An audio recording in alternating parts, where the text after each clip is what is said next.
Hi, I'm Hal Roberts. This is Bridge City News. Here's some of the top stories we've been following.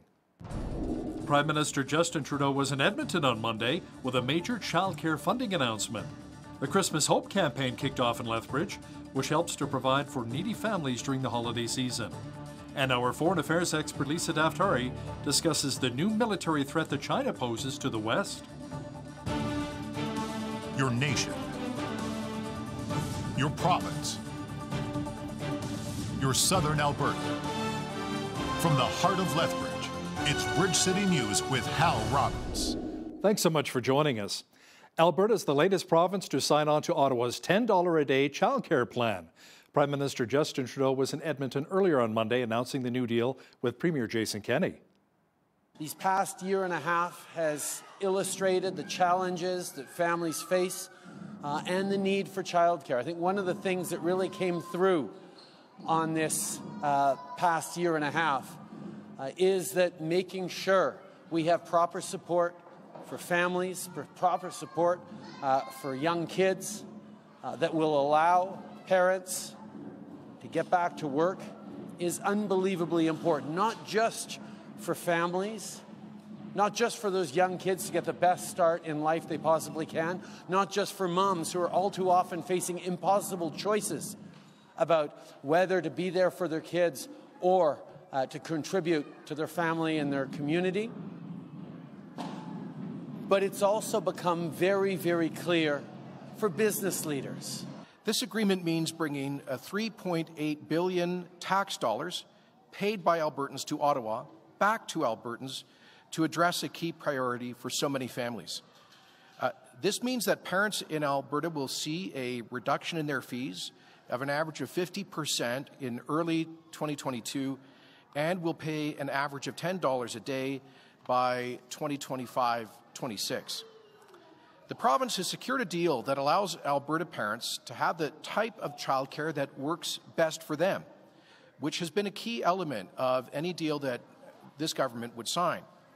This means that all types of licensed childcare for kids aged up to kindergarten, like preschools, daycare, and licensed family day homes, will now be supported through this deal with the federal government. Alberta and Ontario were the remaining holdouts to the Liberal government's $30 billion five-year childcare plan, which promises to cut childcare to an average of $10 a day across the country. A review of Premier Jason Kenney's leadership could come earlier than expected. UCP Constituency Association presidents say a special motion has been passed by enough associations to make way for a leadership review to be held within the next 3 months. The review was originally being planned for April. The UCP's annual general meeting is set to begin this Friday in Calgary. Lethbridge West MLA Shannon Phillips reacted to the UCP's new childcare announcement with Ottawa at the legislature today. Phillips says the new deal does more to help male breadwinners than to help women in the workforce. Alberta women are the last to benefit from the federal childcare money because of the UCP cabinet's priority on little political tantrums rather than helping families with the bottom line. The UCP as a party were the first in line for Ottawa's federal COVID benefits for their staff, but women are last in Canada to get Ottawa's help with childcare. Now, it's not just the social conservatives who hold views offside of the Alberta mainstream. The Jobs Minister told the media that women were coming back into the workforce after they took some time off during COVID. Took some time off. Allow me to correct the Minister by speaking directly to Alberta women. To the women of Alberta who had to leave the workforce because of a lack of childcare, who had their jobs disrupted to the lack of paid sick leave, whose lives and work were turned upside down because of the pandemic mismanagement of the government, and children were sent home from school again and again, who had to shutter their businesses because the UCP failed time and again to take action to fight the pandemic. To Alberta women, your NDP MLAs recognize and respect your contribution to our economy, our health, and our future as a province. A country music superstar will be coming to Alberta next summer. Blake Shelton is set to play at the Calgary Stampede in 2022. Stampede officials confirmed that Shelton will play at the Scotiabank Saddledome on July the 16th. Tickets for the event go on sale November 19th, with pre-sale now through Thursday. According to organizers with the Calgary Stampede, the show at the Saddledome will be Blake Shelton's lone stop in Alberta next year. The Stampede is slated for July 8th through the 17th. Relentless rain set off flooding and mudslides in the Fraser Valley of BC over the weekend. Now, it prompted the city of Abbotsford to open a reception centre for those who were displaced. The city closed at least a half a dozen routes on Sunday because of rocks and mud coming down over the roads. It opened Abbotsford Recreation Centre as an evacuation site for those who could not get home or had been evacuated. The city says fortunately no one is hurt, and all of its resources, including fire, police and public works, were out trying to mitigate the impacts of the rain. Parts of Alberta was also hit pretty hard with snow over the weekend, including in Edmonton and in the mountains by Banff. Jeanette Rocher is here now with a quick look at our weather forecast. Jeanette, no snow here in southwestern Alberta, but so far we've had a few showers and some strong winds. Well, we did overnight, yes, and we are actually going to be seeing another 60% chance of rain showers tonight and into tomorrow. And you know how I hate to use the F word, but those showers could be accompanied by some flurries tonight and tomorrow. And I also hate to say this, but Lethbridge, Tabor, and Milk River, those areas are also seeing a wind warning in effect. The plus news is, though, that we are in the plus temperatures, and I'll have more of those details coming up later on in the newscast. Thanks so much, Jeanette. At least with the snow, puts you in a bit of a shopping spirit. This year marks the 15th anniversary of the Christmas Hope campaign in Lethbridge. It's a multi-agency collaboration consisting of 6 local organizations. The partnership ensures less fortunate members of our community get many items they need for Christmas. This collective will help about 2,000 adults and 4,500 children with supplies needed during this holiday season. And that's a pretty big number. We know there's a big need in Lethbridge, so we're asking our residents to do what they can to help each other out. I look forward to contributing myself in a variety of manners, and I'll have more information to share by next week. The whole excitement is to see the families that are in need and to be able to put something in front of them, right? The toys and the gifts are just a special time of year, and I do some work at the correctional center, and I see the tears as they write out their angel tree requests and know they won't be with their kids this year, and so to help families like that is just like it's right at my heart. We have seen a steady increase since about March at the food banks, and we are expecting to serve 2,000 adults and 4,500 children for Christmas this year. You can find out more information on how to donate toys, food, or cash at christmashope.ca. Now, did you know if a sick child is distracted from their illness, they'll need less pain medication? That's according to some here in our medical community. Well, soon our young patients at Chinook Regional Hospital will have a reason to smile as they're about to receive a much-needed entertainment distraction. Starlight Children's Foundation Canada is donating a mobile entertainment unit called a Fun Centre, featuring a flat-screen TV and a Nintendo Switch gaming system. Fun Centre is this really beautiful mobile entertainment trolley that can roll right up to a child's bedside. So a child that can't go to one of our playrooms, they can sit in their bed, they're on IV, they're not mobile, but one of these Fun Centres rolls right in, has the newest Nintendo Switch system in there with all these amazing games. We have about 50 games preloaded on there.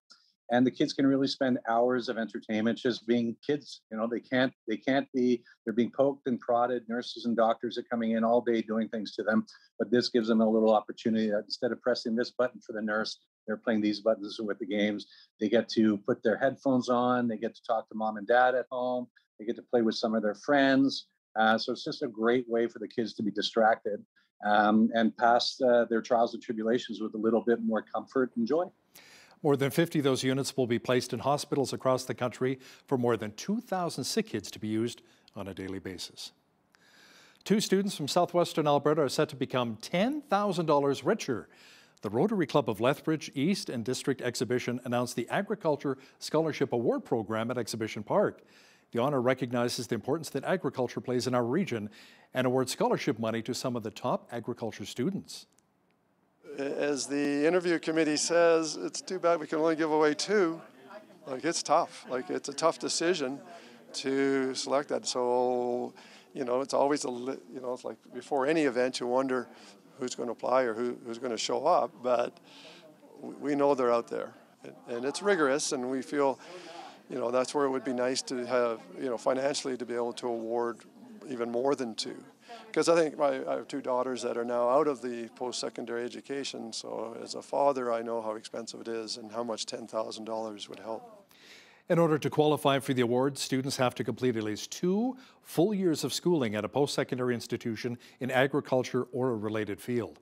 Applications will be available on December 1st, and students will have to apply by January 31st of next year. Today marks National Philanthropy Day, a day to honor those who donate so much to our communities. As Micah Quinn explains now, 6 local philanthropists were honored to highlight the outstanding work they've done here in southern Alberta. A flag was raised at City Hall to honor the 6 recipients of the 7th Annual Inspiring Philanthropy Awards. The awards were presented to the honorees beforehand due to pandemic precautions. Our membership represents charitable organizations that bridge the gaps in society where public programs cannot provide sufficient support.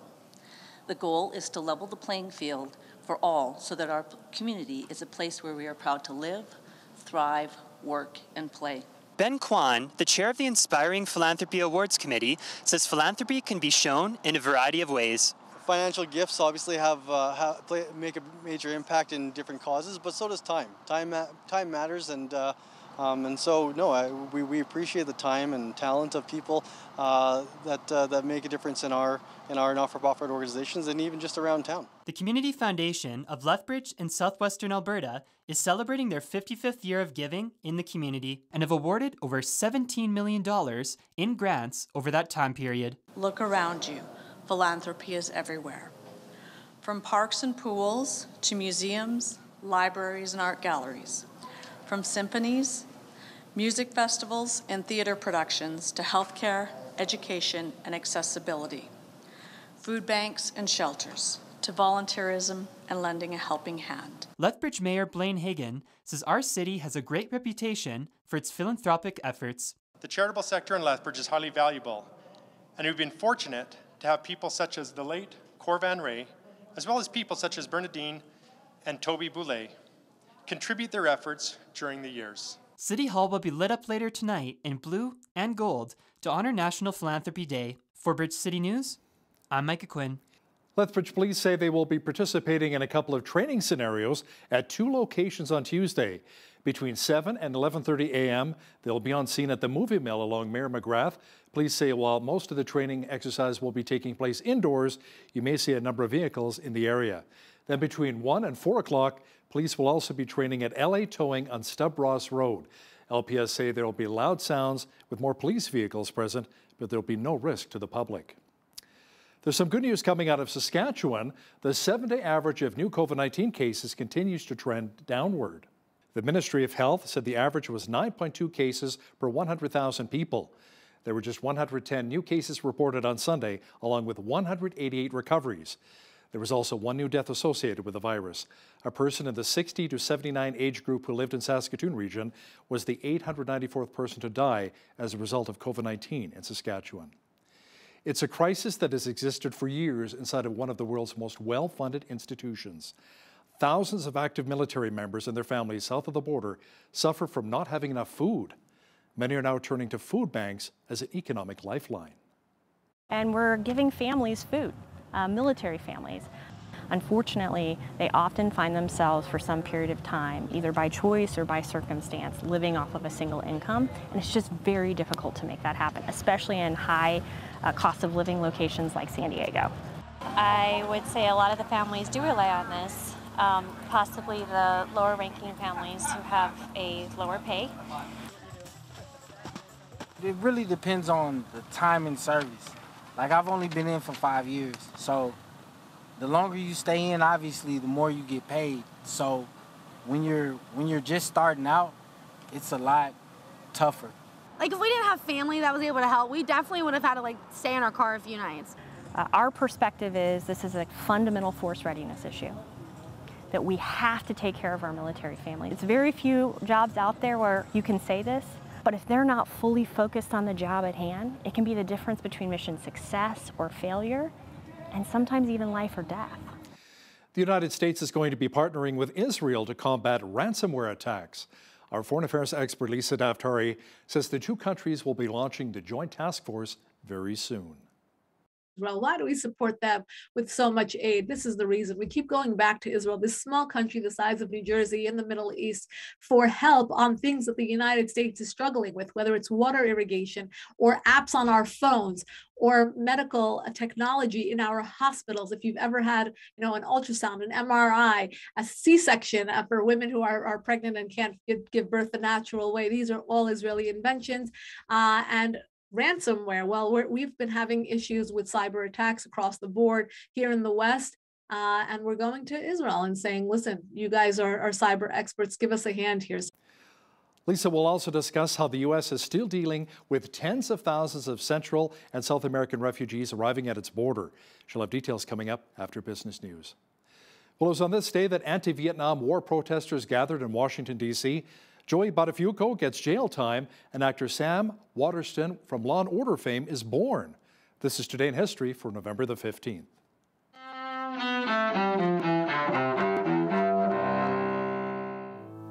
November 15th, 1864.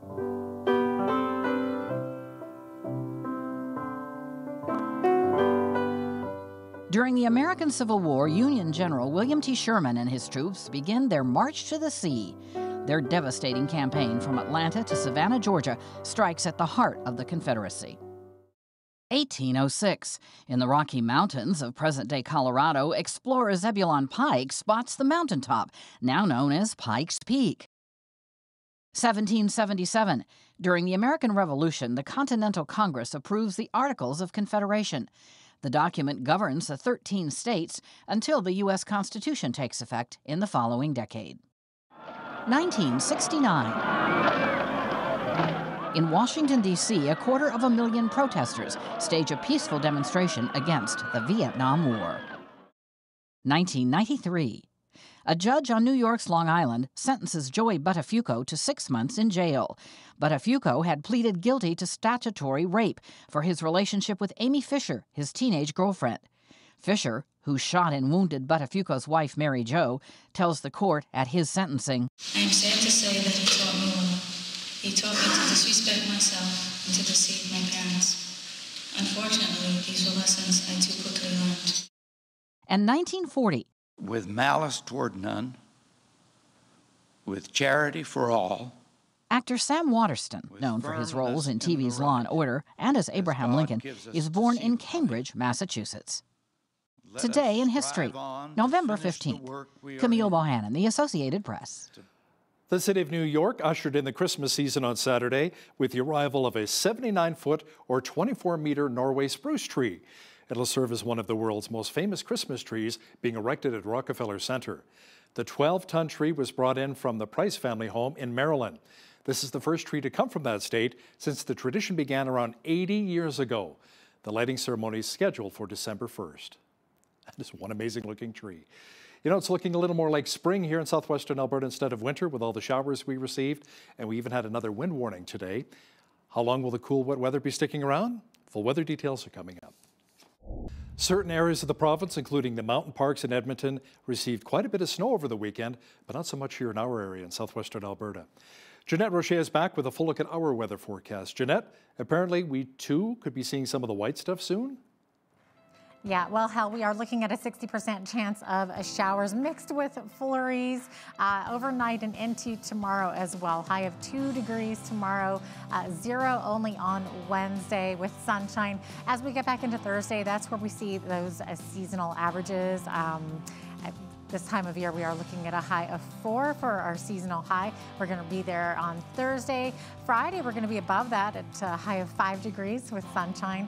And then back down to 2 and 3 for Saturday and Sunday. So hopefully Tuesday is the only day that we're going to see that white stuff. Now, as I was saying, average high for this time of year, 4 degrees, average low, -7. 19 was where we were sitting, though, back in 1995. That would have been nice. -26 was our coldest on record, which was back in 1959. And our sun rose this morning at 7:43 a.m. 4:49 is when the sun is setting this evening, giving us just a little over 9 hours of daylight. Daylight days are getting shorter and shorter.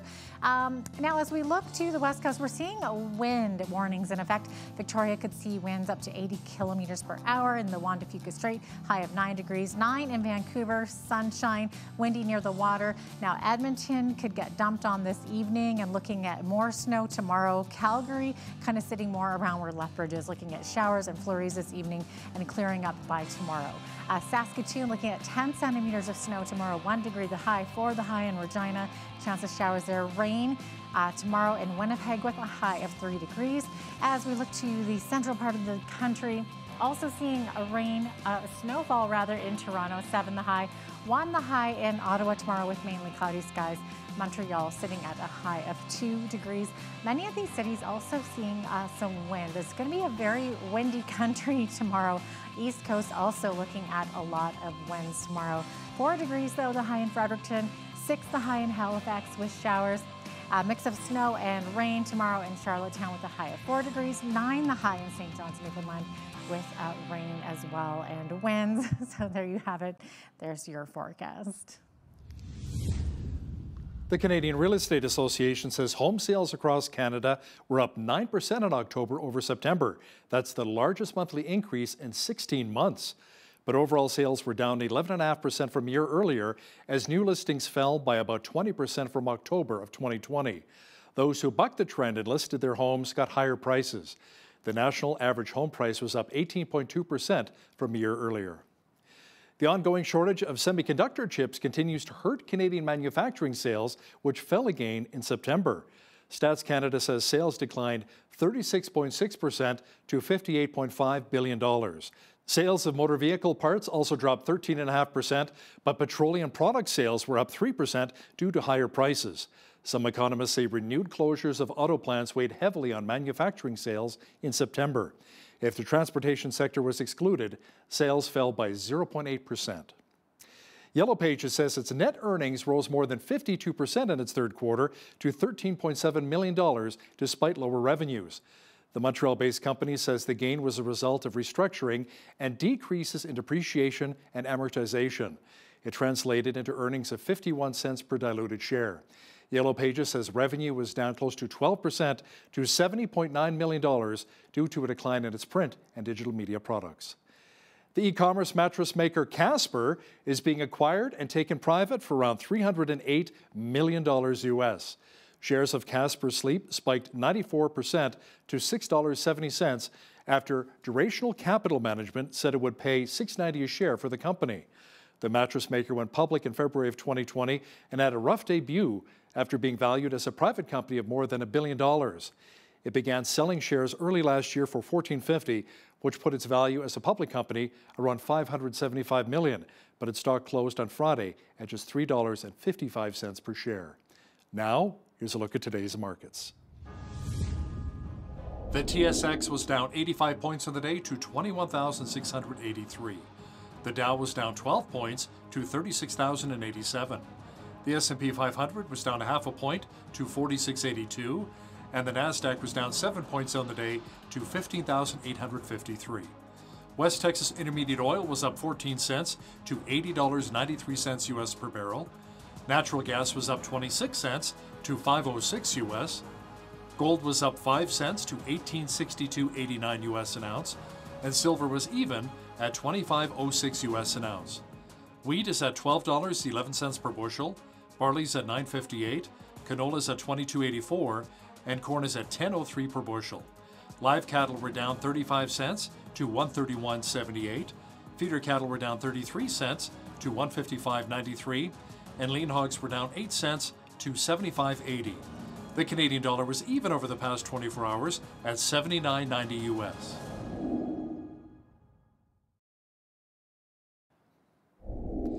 Recapping one of our top stories this hour, Alberta is the latest province to sign on to Ottawa's $10 a day childcare plan. Prime Minister Justin Trudeau made the announcement Monday in Edmonton. This plan will reduce fees for parents who have newborns to kindergarten by half as early as next year. Alberta and Ontario were the remaining holdouts to the Liberal government's $30 billion five-year childcare plan, which promises to cut childcare to an average of $10 per day across the country. Russia has sent close to 100,000 troops to the Ukraine border, which has some people believing that may lead to an invasion. Our foreign affairs expert Lisa Daftari will have details for us shortly. Ukraine's president says Russia has sent close to 100,000 troops near his country's border as concerns over an invasion continue to mount. To talk about this in more detail is our foreign affairs expert Lisa Daftari, joining us once again from Los Angeles. Lisa, Russian officials shot down the suggestion of an invasion, instead complained about increased activity by NATO in the region? Yeah, talk about deflection. Well, the Russians are wonderful at that, right? They're obviously instigating and pushing everything forward with the Ukrainians, but then they're denying any responsibility of all this. It's like the older instigating sibling that's kicking the little one and denying, starting anything up. But obviously, the State Department here in the United States is very concerned about this, and if they're saying something out loud about it, then there must be some smoke where there's fire, right? So we're looking at watching the Russians and what their activity has been vis-a-vis Ukraine, and they're looking at the NATO and saying, listen, if you guys aren't going to play fair by us, then we're not going to play fair, in the world global community, and that's always been the case with Russia, right? They keep different situations going so that they have some leverage when it comes to negotiating their activities. So we'll have to keep an eye on that. But it's difficult to discuss foreign policy here in Washington because there's so much going on here internally. So when the State Department is noticing something's going on the Russian-Ukrainian border, then we should keep an eye on that. Yeah, 100,000 troops, that's a lot to talk about. Now, speaking of beefing up its military, China is said to be launching its third aircraft carrier as soon as February of next year. The Center for Strategic and International Studies says construction is almost complete on the new naval vessel. Yeah, this is a report that's coming out from a think tank that's saying, wait, this is going to be sooner than we thought. China is actively working to beef up its assets, and we need to pay attention. Now, why should it be coming from a think tank is the question.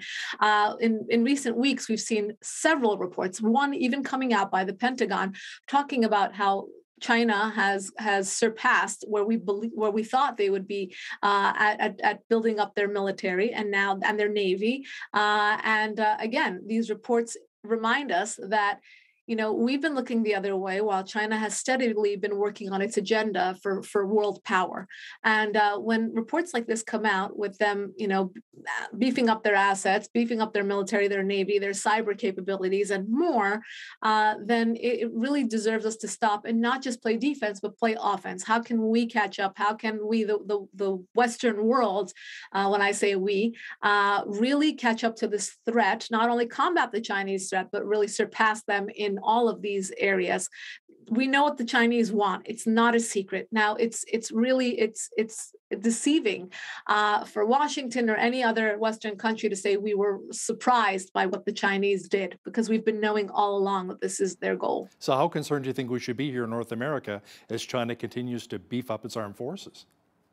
Right. If it's any indication of what China's doing in Taiwan, in the region, against Hong Kong, against its own constituents, it wants to silence them. It wants to grow its own power.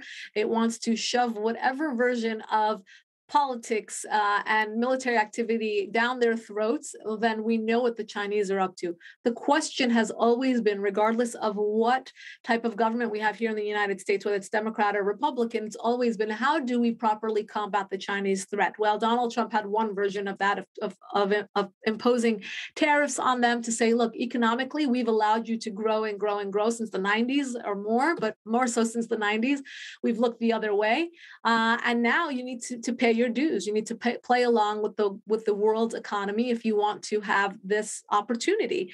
And they played a very different way. And they said, you don't mess with us. And they continue to do what they do. Now, we know that the tariffs worked, and obviously sanctions work, tariffs work. We know that is, economic warfare and diplomacy in the best way possible. But again, it's not a way to sit down with the Chinese people. There's no diplomacy going forward with them. There's no way to have them concede anything. There's no way to have them compromise anything.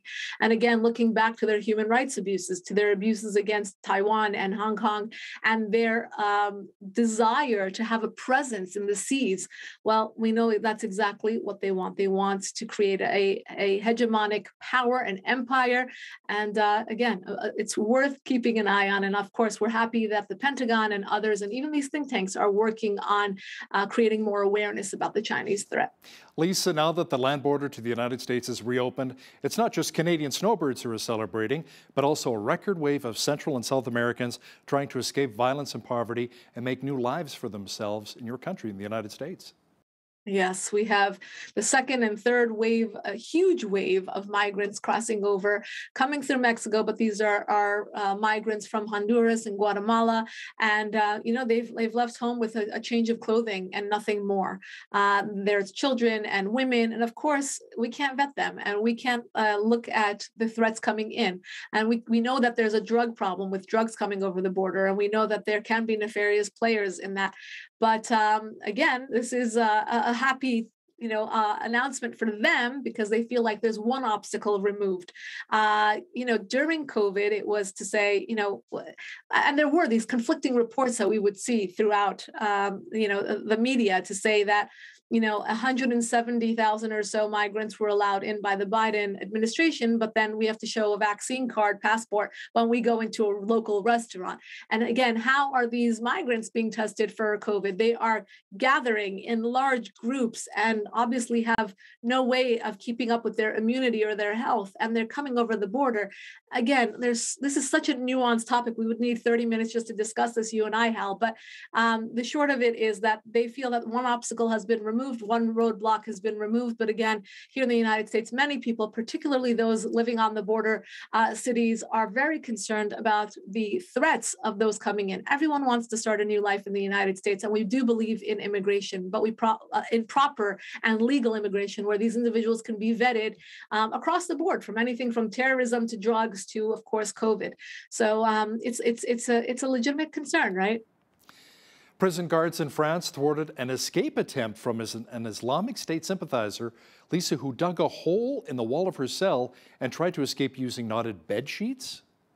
Yes, what a brave woman she was to do this. But again, we know that ISIS was very, very strategic in recruiting women, children, families of ISIS, right? They wanted to build a true caliphate, and this woman was one of them. And they found out early morning that throughout the night she was trying to dig a hole, as you said, and use her bed sheets to tying them together to create a harness of sorts to get herself out of this prison cell. Of course, she was caught. It didn't work, but an interesting story and a tough cookie. Yeah, A for effort and ingenuity, I guess, here. Lisa, a suspected bomb blast over the weekend on a minibus in Kabul, Afghanistan, killed a well-known journalist and injured several others. The slain journalist was identified as Hamid Saigani. Now, he apparently worked for the mainstream Ariana TV network. Tell me more. Yeah, so, this is an interesting story. We're hearing about it because this was a very well-known and identified journalist who was killed in the blast, but these blasts are going off all the time. They were even before the U.S. withdrawal from Afghanistan. You and I used to talk about this very often. Every week it would be, there was a blast, in Kabul at a pizza shop. There was a blast at a school. There was a blast at a wedding, at schools, mosques, etc., places where civilians go. And that's really the bottom line here, that chaos has obviously not gotten better, but it's actually gotten worse. We have the Taliban in charge. We don't know what's going on. Under this guise that the Taliban is actually fighting a splinter group of ISIS, that they're having, different bombings going on in order to get rid of the enemy. But again, enemy within an enemy.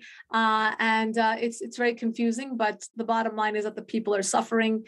There's still American assets there, meaning whether they're family of Americans themselves, or Afghan people who helped the Americans while we were there. I know that the French, the Brazilians, I don't know if the Canadians have people there as well on the ground that are trying to get out, but it's still awful. And I thank you for keeping this in the public spotlight. This is something we should continue to talk about. It's not over, even though the Western media wants it to be over. It's not over. And there's people there who are really in the crosshairs and are really suffering day to day.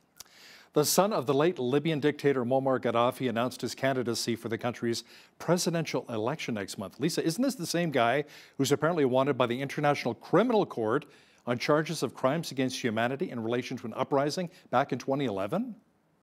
All right, isn't that crazy? Well, he is wanted for crimes against humanity, of course, following the footsteps of his father and continuing with those crimes against humanity like his father did under his reign.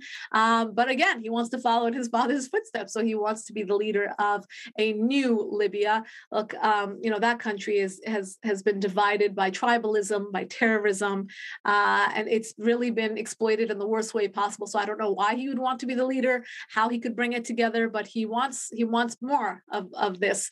Of course, as you said, he's wanted, and we know his past is really peppered with all of these different crimes against the people of Libya. So I doubt that he has any popularity there among his constituents, but we shall see. It's an interesting story to follow. Yeah, absolutely.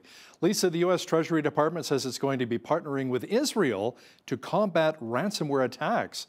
Now, the two countries will be launching a joint task force to address some cybersecurity concerns. Yeah, this is one of those stories you can file under. This is why we give aid to Israel, for all those naysayers who say, why do we need Israel? Why are we the parents to Israel? Why do we support them with so much aid? This is the reason. We keep going back to Israel, this small country the size of New Jersey in the Middle East, for help on things that the United States is struggling with, whether it's water irrigation or apps on our phones or medical technology in our hospitals. If you've ever had, an ultrasound, an MRI, a C-section for women who are pregnant and can't give birth the natural way, these are all Israeli inventions. And ransomware, well, we've been having issues with cyber attacks across the board here in the West, and we're going to Israel and saying, listen, you guys are cyber experts, give us a hand here. So we're teaming up with them, and that's always a good sign when we are teaming up with other nations, particularly in the Middle East. It shows a sign of progression, and it shows that a lot of other countries are also teaming up with Israel. And it just shows us this globalism that can surpass a lot of the turmoil that we've seen coming out of that area. Now, speaking of Israel, they've reached an agreement with Pfizer to ship thousands of the pharmaceutical company's COVID-19 pills after U.S. regulators gave it the thumbs up, the green light. Yeah, we've heard a lot about this pill. This is the Pfizer pill that will combat COVID before you need respiratory help, so that it will reduce the number of hospitalizations. So again, this is doing similarly to what the vaccine is doing, meaning it's not going to prevent you from getting COVID, but it'll prevent you from getting a serious case of COVID. And Israel has announced that they've already signed on to getting their shipments, meaning as soon as the FDA gives it its approval, Israel will be getting its first dose. As you know, Israel has been on the front lines of getting the vaccine, getting all of its population vaccinated, and now they're doing research as of this past week on an Omega variant that they believe will hit soon. The Omega variant is supposed to be the deadliest variant yet, and Israel, again, wanting to be ahead of this curve, is announcing that this is what we're looking at. Well, we're just following the research and the science here, and hopefully they're able to keep their population safe, and we can do the same here in the West. We'll see what this pill is all about. Yeah. Lisa, when you and I talk about some of the world's biggest polluters, many times we discuss China and India. They're often mentioned. Well, authorities in Delhi, India, announced that schools are closing for a week due to smog. Apparently, Delhi is ranked as one of the world's most polluted cities. Yeah, it's interesting that they would have to stop, going out, meaning stop going to school, stop going to work because of the smog. But Hal, if you've seen any of these pictures, you could literally scoop up this smog and put it in a jar. It's so thick. All you see is gray. And I'm glad that they at least are keeping the children safe and saying this is not this air quality is not good enough for kids to be out there. It's dangerous, particularly for children and older people who may have respiratory issues. But this looked like everyone should be staying home. It looked awful. But yes, this is, time to crack down on these nations that have this awful pollution because of what it does to the more compromised brackets of society, like children, like the elderly, like those who have issues with respiratory orders. But this is what they should talk about at these climate conferences rather than, the future of global warming. How about what we see in the present? How about what we're doing to the air quality for our constituents? And I think this is a very important story. And for people who haven't seen the photos, get out there and see it so that before it happens to somewhere like Los Angeles, where we also have a problem with smog, that we get ahead of it and we don't have an issue like that. Well, was interesting about that climate summit in Scotland, the hundreds of planes, the jets, the personal private jets that flew in for that, you know, and all of the, I'm thinking to myself, if there was a meeting or a Zoom meeting, you know, it should have been the climate conference instead of bringing all the jets in, but hey, what do I know? Our foreign affairs expert and regular contributor, Lisa Daftari, thanks a lot for joining me today from Los Angeles. My pleasure. Fires, whether residential or commercial, can be so destructive and devastating, and often these fires are preventable. Joining me today to discuss fire prevention and safety is Troy Hicks. He's the Fire Prevention Officer with the City of Lethbridge Fire Department. Welcome to Bridge City News. Troy, so great to have you on today. Thanks for having me. We are reminded to check our smoke alarm battery. So any ideas as to how many of us in Lethbridge actually do this? You know, I did a little bit of research yesterday to see if it was possible to find out that percentage. I like to think the percentage is pretty high. I hope with everything we get out there on social media and with even talking to people, people realize this. To actually come out and say the exact amount would be a little difficult. I do think for the amount of calls we get to places with smoke detectors or any issues like that and battery issues, the numbers are going down. So I do feel with the constant badgering, I guess you would say, that we're doing or letting people know, the numbers are getting higher and higher, so which is perfect. Oh, that's wonderful to hear. Now, can you tell us a bit about how smoke alarms work? For example, they sometimes make some unusual chirping or beeping noises that annoy us. And also, where exactly should smoke alarms be placed in the home? Yeah, perfect. You know, when I was reading through your list of questions, this is definitely a great question. The way smoke alarms work is they'll detect smoke in the house and they will start giving off alarms. To go to the unusual beeping or annoying sounds, lots of times if the alarms beep anywhere between 3 to 5 times quickly within a few seconds and then stop, that is usually the sign it is an issue with the detector. What I recommend for people to do is have a look at the detectors that they have. Their owner's manual, it will say exactly what the amount of beeps or chirps mean. But 9 times out of 10, if they're beeping quickly and there is no smoke or no fire, it means it is a battery issue. Another thing we have with this too that lots of people are not aware of is lots of smoke detectors are hardwired. They're wired to the power of the house. And so some people think, well, they don't have batteries. Lots of times this isn't the case. There is still a battery backup. So if they start beeping, just take it down, have a look, and it's a good idea to change the batteries for sure. It's also a chance to look at the expiry date. Smoke detectors do have a 10-year lifespan, as well as a carbon monoxide detector as well. So it's a good idea to have a look at that expiry date also. Now for where they should be installed, smoke detectors definitely need to be installed outside every sleeping room. So if your bedrooms are in one hallway, definitely need a smoke detector outside. Over the last quite a few years, code has changed, and now there's actually smoke in any new homes that are built. Smoke detectors are installed in every sleeping quarters, as well as outside the sleeping quarters. One of the biggest things to remember, and sometimes there's not a lot the public can do, you rent a place or you move into a house and the detectors are already there. Sometimes the detectors are mounted awful close to bathrooms or they're mounted awful close to a kitchen. We see a lot of our false alarms coming from this. People nowadays shower with their door open, I guess, and so the steam does set them off, as well as inside their kitchen. I mean, lots of times it's just burnt toast or whatever. So we usually recommend a smoke detector be at least 10 feet outside of the kitchen area, just so you're not getting those nuisance alarms. Yeah, I can speak from experience there. Ours is always going off whenever something burns on the stove. It might be a little too close to the kitchen there. So good advice on that for sure. So it definitely happens, yeah. Yeah, so Troy, what are the numbers? How many lives could be saved by having a smoke detector in the house? How many lives are saved but maybe weren't because they didn't have one in place or didn't replace the batteries? I did go through some stats, and now this is the stats we draw from is North America wide.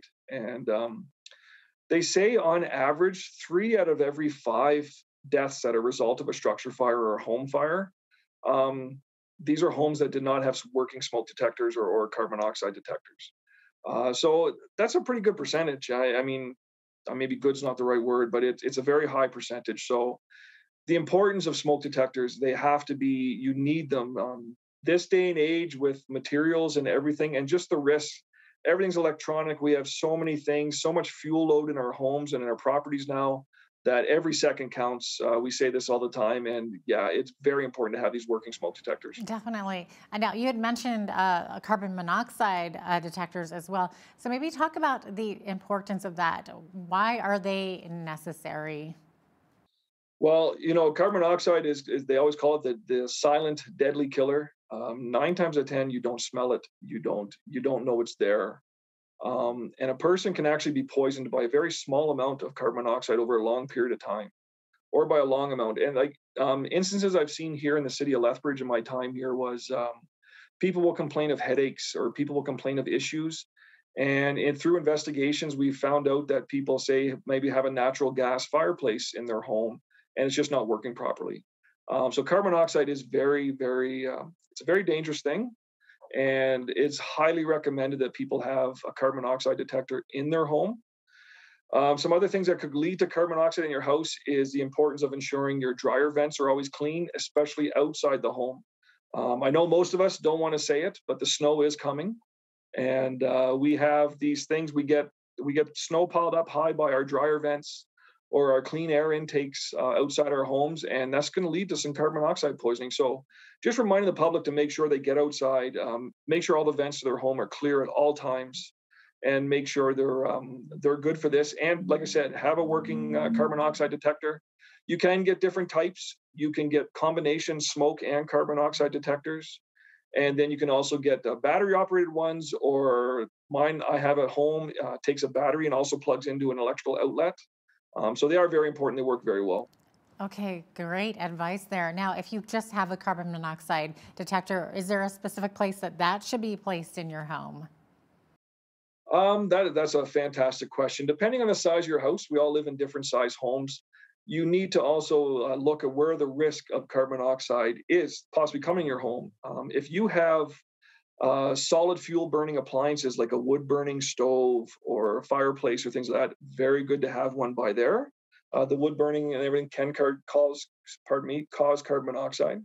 Also, if you have an attached garage, we remind everybody they should not be warming up their vehicles in their attached garage or anything like that. Pull the vehicle out, then warm it up.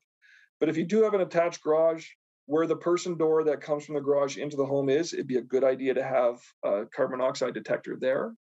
Myself, I have mine downstairs by my furnace room where the natural gas lines come in, and that's in my property. That's where I feel the risk of carbon monoxide is.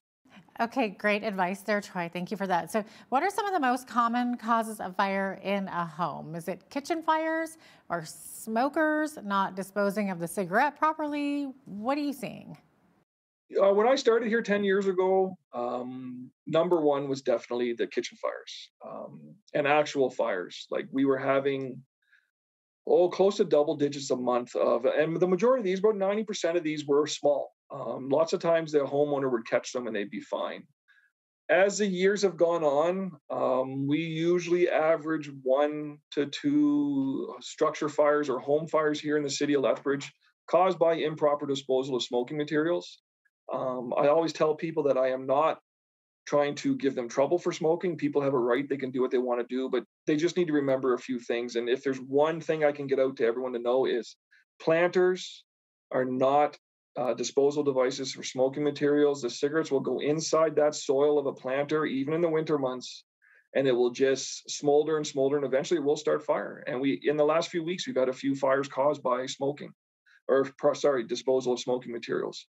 We do still get the kitchen fires. Most of them are false alarms, detectors too close to the kitchen and people burning their food, but we do still get them. We just recently, we've had a few fires where we had someone hit the button for the self-cleaning on their oven and they didn't mean to, and there was actually something in their oven. Well, before you knew it, these trays caught on fire. A self-cleaning setting is extremely hot. So we have to be careful with that. And we've also had instances over the past of people bringing groceries home, putting them on top of their stove to use it as counter space and not realizing when they drop the bags, they turn the burner on. So cooking is extremely, we all need it, but we definitely need people to really pay attention to what they're doing. So to answer your question quickly, yes, I would say cooking or kitchen fires are still number one, but definitely smoking and or electrical fires are on a steady climb up to even overtake the cooking fires. That's a really interesting point that you bring up with the stove, especially now with most of the stove tops being very even and flat, and up against the counter. Sometimes it's easy to forget that that's actually a hot electrical appliance there. Absolutely. Now, I've caught myself a couple times thinking, wait a minute, I need to practice what I preach and take the stuff off the stove for sure. Exactly. Now, Troy, should parents maybe have a talk with young kids about not playing with matches and lighters? A lot of times kids are very drawn into that. Absolutely. Curiosity, you know what? And we all have it. Even as we get older, we still have it, but definitely children are curious and they don't understand. I am also a youth fire setter specialist here for Lethbridge as well, that I speak to kids. If there's ever an issue with young kids or someone starting a fire, lots of times they'll get forwarded to me and I speak to them. And I am happy to say that in the last few years, if I've spoken to 10 children, all 10, you could tell it was curiosity. I didn't think there was any malicious. They were just curious. They didn't understand how it worked. So what I would really get out there to say to parents is, yes, have that talk with them. There's so many uncomfortable talks we might have to have with children when they're younger that talking about fire safety should not be uncomfortable. But just let them know when people are camping. Lots of the children I speak to, that when they're camping, their parents let them help start the fire, which is great. That's fine. I really don't see an issue with that. But what I do see is reiterating to the children the importance of it, reiterating to the point that they have to be adult supervised to do it. And that if the adults and the parents are not around, that this just doesn't happen. If they do, we've had some instances here in the city where we've had fire pit complaints or fire pit calls in people's backyards. And when we get there, it's just children around the fire. That's not a good thing. The fires have to be being witnessed by a supervisor and an adult at all times. So I think it's good to let the kids learn these things and understand the fire is a good thing, but they also need to know that there's a huge risk and they need to be paying attention to what they're doing, for sure. Definitely. Those little ones need to be supervised around the fire for sure. Now, what about an evacuation plan? How many families actually have a plan in place, and what are the key steps in an evacuation plan? You know, before COVID hit, I know people don't like saying the C word, but before COVID hit, we were going to schools. I was going to schools all the time, especially in the fall. And we would, starting from kindergarten up, and we would talk about home evacuation plans. And I was having great success with getting it through the children. And then they were taking it home. I'd have parents reach out to me by phone call or email, telling me that they were so happy with this information they got. Obviously, with restrictions and not being able to go, I've been emailing schools, trying to get them this information and send it out. So I do think there is a good amount. I found over the years, as I talk to the children or talk to different people, I have more people telling me that, yes, they do have an evacuation plan than I do people telling me no. Even years ago, I would have people telling me they didn't even know if they had a smoke detector. They had no idea. So that the numbers are on the rise through education and getting out in the public and talking. I would say some of the biggest points to hit on in an emergency evacuation plan is, one, everybody in a home should be sleeping with their bedroom door closed and closed tight, even the younger children. That door will act as a barrier. It will give you time if there is any smoke in your home, or heaven forbid there is a fire, it will keep you safe on the other side of that door. But what we really want people, one, if the smoke detector goes off, and unless you hear mom or dad or whoever you're living with tell you, I'm sorry, I burnt the toast again, you need to treat it as being real. Parents need to work with the children, let them know where to evacuate to. If they hear the smoke detector going off, they don't go out the back door into the fenced-in backyard. That's not a safe place to be, especially if it's a real fire. So chit-chat with your neighbors. Find a safe place for everyone to know where to get to and where to go to evacuate to. Now, one question I get asked a lot, especially from the young kids, and when I answer it, I open up a whole can of worms, is the kids are always concerned about their pets as well during a fire. And I always reiterate to them that the pets, with that loud noise of a smoke detector, it scares them. So the pets are going to hide. We do not want the homeowners or the children trying to run back in to get their pets. If we get pulled up to a structure fire and the entire family is outside, we are so happy. But if that family tells us that their pet, their cat, their dog, or whatever is still in the house, we're putting our gear on and we're going inside that property to get that pet the same way we would for a person. So the biggest thing to remember about evacuation plan is what to do when you hear the smoke detector, and where you need to go to for your meeting place to make sure everyone's safe.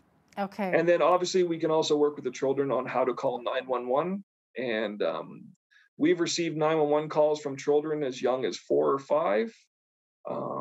And as long as they know they're not using it to order pizza, then we're doing good. Yeah, that's great. Troy Hicks, thanks so much for joining us today. We really appreciate all of your knowledge that you are imparting on us. It's a great advice. Perfect. No, thank you. It was my pleasure. Troy Hicks is the Fire Prevention Officer with the City of Lethbridge Fire Department. I'm Jeanette Roche on behalf of all of us here at Bridge City News. Thanks for watching.